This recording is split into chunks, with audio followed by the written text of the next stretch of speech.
Ay Mədinə nənə, nə qarsan? Ben hamur yoxuram. Xamır yığırsan? Nə pişirirsən? Pişə, çörək.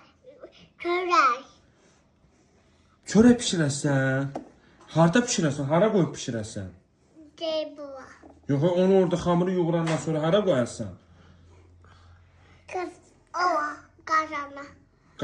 Qazana harda qoyarsan pişsin?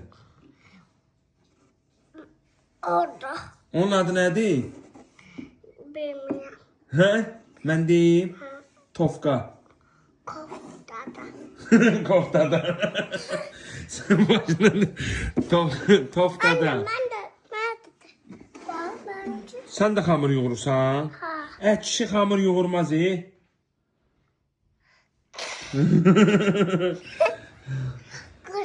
hamur. Qız xamır yoğurar. Eşitdin? Ha, bildim. Bildin?